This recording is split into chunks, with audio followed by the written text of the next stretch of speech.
नमस्कार मित्रों। स्वरचित लघु कथा की श्रृंखला में आज मैं प्रस्तुत कर रही हूँ मेरी स्वरचित लघु कथा, जिसका शीर्षक है 4 मई।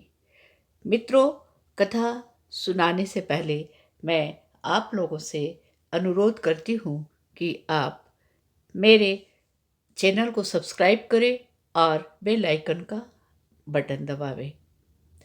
4 मई, लॉकडाउन शुरू हुए 4 दिन हो चुके थे।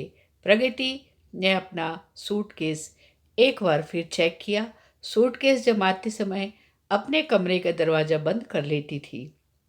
बेटा, दरवाज़ा तो खोलो, ऐसा क्या कर रही हो?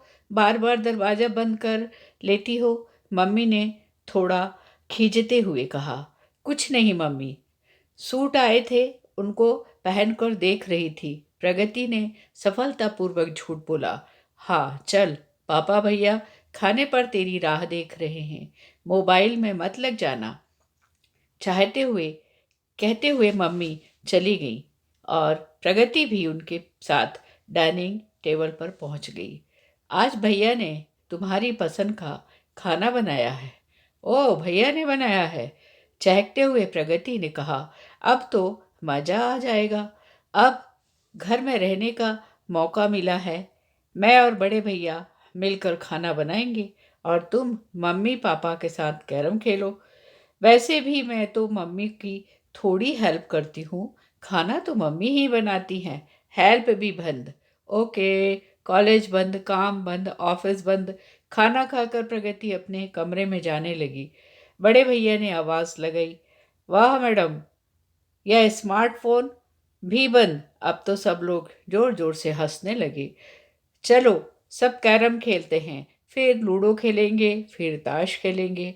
अरे पता ही नहीं चला आज 1 अप्रैल हो गया, पापा ने टीवी ऑन करते हुए कहा। प्रगति तो जैसे नींद से जाग गई।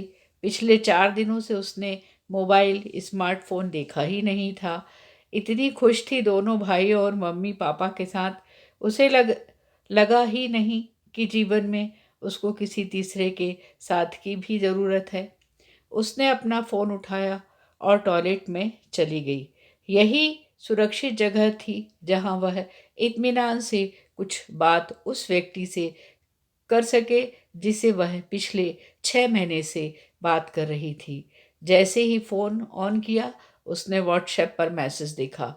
फ़ोन क्यों बंद है? उसने मैसेज टाइप किया। मैं भैया पापा के साथ व्यस्त थी और फ़ोन मैंने यूज़ भी नहीं किया। अच्छा, अनुज को भूल गई?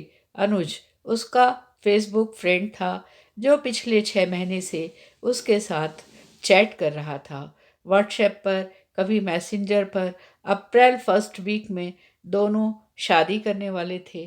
प्रगति ने इसीलिए अपना बैग जमा लिया था और मम्मी को अलमारी से जेवर भी निकाल कर रख लिए थे। लेकिन इस लॉकडाउन में तो उसकी सारी योजना पर जैसे पानी ही फेर दिया था। अनुज ने कहा, अब क्या करना है बताओ, तुम्हारा अगला प्रोग्राम क्या बनेगा?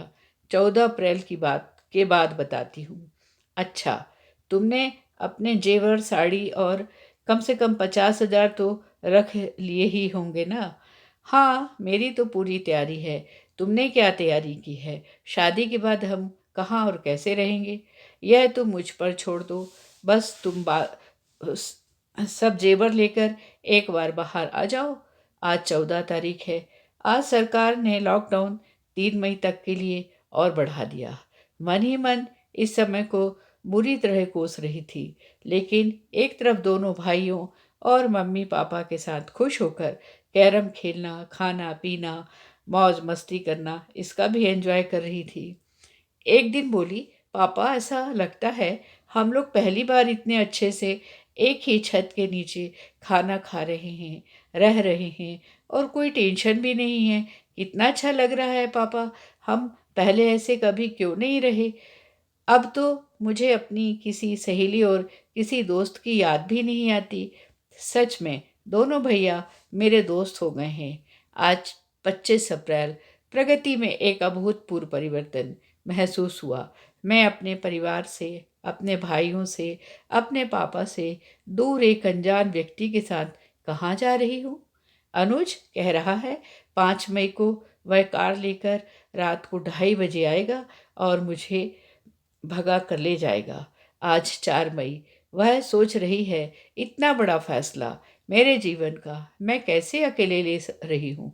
मेरे सब लोग मुझसे कितना प्यार करते हैं और मैं सबको धोखा दे रही हूँ। नहीं, यह गलत है। मैं अभी मम्मी को सब बता देती हूँ और मैं ऐसा गलत कदम कभी नहीं उठाऊंगी। मम्मी से उसने सारी बातें बता दी। यह भी बताया कि वह 4 अप्रैल को भागने वाली थी। इस लॉकडाउन के कारण उसका प्रोग्राम बदल गया, आगे बढ़ गया। वह उनकी बेटी है और वही रहेगी। मम्मी ने प्रगति को सीने से चिपकाया और कोरोना काल को, इस लॉकडाउन को धन्यवाद किया। मित्रों, यह यथार्थ था।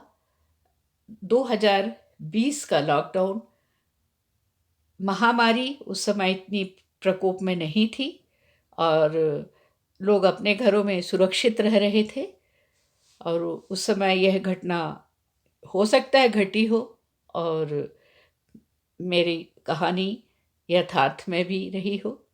आप सब लोगों ने इसे ध्यान से सुना, इसके लिए बहुत बहुत धन्यवाद।